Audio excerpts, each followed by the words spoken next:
Jim Marous from Bank and Transform at the nSight event in Charlotte, North Carolina. I'm here today with a good friend who's kind of in the same business together, Dominick from Cornerstone Advisors. And you know what? It's interesting because as you get into these events, it gets your energy going. Because as you said, you've been going to this for years, seeing the growth, seeing what's happened, see the different client base, see how the organization transforms. And today, during the keynote, we learned that nCino's really getting doubled down in the AI space and everything else, which is not a follower. They're trying to lead their organizations. What are you seeing overall and what you're walking through the halls last day? No, I love the enthusiasm, right, that you're describing. I like the energy because people are getting up from their desk and out and seeing what others are getting excited by. And so you realize that's the best and fastest way you can learn. And getting inspired by, announcement like we heard, certainly gets the blood flowing about how do I bring this back into my business. I love what nCino has done historically because when you go back to its roots, like the global headquarters being down in Wilmington, written on a piece of paper, and this is, the old Pierre Naudet leg wrestling people on company event times and being really scrappy, building a brand, building a relationship, but also building all this data that gives them a perspective that I think can help a lot of banks to better understand what they have, what they need, and what they could potentially have for outcomes is really cool. You got to get partners where they're all moving to the speed of light. And I realize I can only move as fast as my slowest partner. And I think what we're seeing across the industry with everybody is everybody's trying to speed up their process. And last year we were talking about digital transformation. That's almost cliche now. Digital transformation is not the goal. It's putting AI next to the humans and working together and making that all work. And you kind of have to find, a lot of organizations, especially the small ones, have to find those partners that can get them up to speed. And as you're seeing, because you have a lot of clients in this space, some of the smallest organizations are really kicking butt right now. Well, they are, and I think it's because they work with a sense of speed and purpose and accountability that their size allows them to have. So I think about as a bank grows in size, people talk about size and scale being this really wonderful advantage that they have. And I agree in some places, right? You can absorb regulatory costs differently. You can make investments that have maybe a bigger, price tag behind it. But you're also inviting this tax of sorts. It's all around the complexity that you're bringing to the organization. And so the higher performers, really the highest performers, understand how to lock arms and be hyper-focused on delivering great outcomes to their client base. And so again, coming here and thinking about the technologies that are being available commercially, and then the ones that are being developed that may pique people's interest, I marry it to what's the business outcomes I care about, and how are they going to help me accelerate the delivery of those? Right. Well, it's interesting too, because you just go back a few years, and the suppliers, the core suppliers, basically were driving the engine. They were able to sell what they had, and that was it. Now the clients are partnering with organizations like nCino to say, how do we move a step forward? How can we help you be able to serve clients that are even further ahead? This morning they had some of their clients on board, and you're going like, man, those are one big, one small, that are really doing amazing things. And size is not the issue. You realize more than ever, it's leadership. It's leadership, and it's, again, it's knowing where you're going to compete, knowing where you have the right to win, making sure that the team performs on a regular basis, because again, it's focus. It's the ability to deliver quarter upon quarter upon quarter. That's where investors get excited. That's where, the street rewards, performance. But, it comes back to this idea that you talk size. I don't know that it's really like a David versus Goliath moment. It's more, how do you get smarter faster? And I think by casting a wide net with the types of companies that are here, you see where people are making their own bets. So what's the biggest challenge you see in the marketplace from a bank and credit union perspective on moving forward? What's getting in the way? The lack of curiosity. Right now, and you and I share a great friend in Ron Shevlin.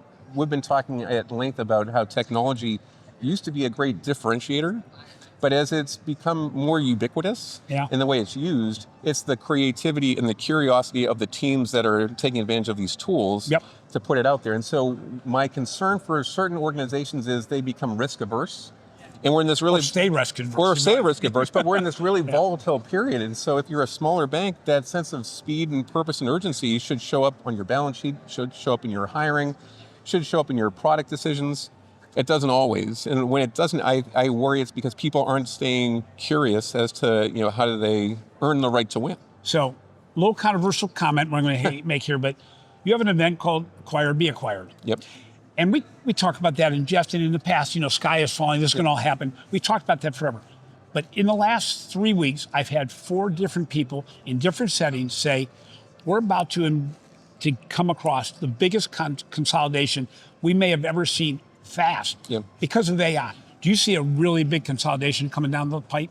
I think there's going to be winners and there's going to be losers. And like that Acquire or Be Acquired conference that Bank Director holds every year is awesome. But it's not as simple as grow or go, right? Like that's too simple of a dynamic. So I think you've got to, again, have an identity test. Where are you as a bank going to really be able to show yourself well? Are you going to find the riches in the niches? Like you're going to go deep there? Are you going to be a BaaS, or a platform type provider where you have the compliance and the regulatory infrastructure? Identity. Like an identity so that you're not vanilla. Because if you can be focused, again, and you know what you're good at and you don't drift from that, then you at least give yourself a chance. My concern is organizations right now have a hard time doing that. So do you? I'm going to keep digging down. Keep digging down. I'll be the Caitlin Collins of digging down and saying, hey, you know what? But do you see a consolidation happening in the industry, unlike that we've seen in the last 20 years, if nothing more? Yeah, and the consolidation this is an industry, and not just by size. Well, but it's an industry known for consolidation. Like we've been in this for 25 odd years, right? Where investment bankers talk about the wave of M&A activity, and traditionally that's like bank-on-bank deals. But if you wanted to get inspiration, look at Fifth Third acquiring Comerica. Yeah, it's an $11 billion bet by a bank that does not traditionally make that type of investment. But they're a great tech company, and they've made some really smart investments on the tech front over the last few years to position themselves to be, again, a regional heavyweight that does some really cool things. Well, it's interesting because they doubled down on identity that was way different than what we knew in the background. You can pick those organizations. You go, oh, I know what Fifth Third's like. They're not like that anymore. You look at Citizens Bank up in the Northeast. They invested heavily on personnel, on management, and they completely transformed what they were falling into and redoubled down on what they were good at. And they focused. But as you said, it's not maybe by assets. It's not like the bigger are going to acquire the small. You could have small acquiring the big. You could have, some mergers, some maybe just going out of business. Yeah. And again, this is where I think the intersection of banking and technology continues to be really a compelling part of the space to focus on. Because you can't go it alone. Like that build by partner mindset that gets beaten to death at every event like this. It does come home, in some very real ways. So you have to be selective in terms of who you're going to put your reputation against. You have to think about the return on the investment you're making with that, organization. And then you also have some moments where you say, do I have a kill switch? Because if it's not working, I could shut this down and I could reduce my expense and I could redirect it to something different. Major commitment. And you look at, people talk about the big banks, they don't need to partner all that. But then you look at Chase digital platform in Europe, they didn't do anything for themselves. They didn't build it themselves. I think, again, this goes to the curiosity piece. Dig into what Nubank has built and what they continue to do. Again, I love listening to some of your episodes where you say, hey, this is a, quote, new bank coming into the U.S., but they have a stadium where Messi is, calling home down in Miami.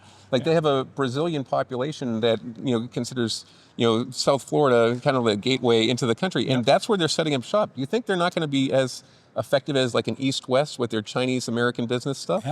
Triumph down in Texas has done some amazing work for long-haul truckers, and they've built a payments essentially like infrastructure that can rival, some of the big guys because they're really focused and they know where and how they're going to be relevant to a very discerning audience that knows when you're kidding. So what excites you about and I'm going to just say for the next 12 to 18 months, because you can't go any further than that. I don't even know you can go more than 6 months at this point. What excites you in the next 6 months? The pace is till going Christmas. so quick. I love seeing, people trying to figure out the agentic commerce side of things, in the channels, who's going to really participate where. And I don't think that's been fully formed yet. So if that's still open for discussion and debate, that's a place where you could put some chips on the table and say, I want to participate. Yeah. Al, it's always great to come in contact you and spend some time with you. We run into each other quite a bit, but here we get to do this. This is really fun. I love this. So thanks for letting me come on. I appreciate it. Yeah. Good to see you. Anytime.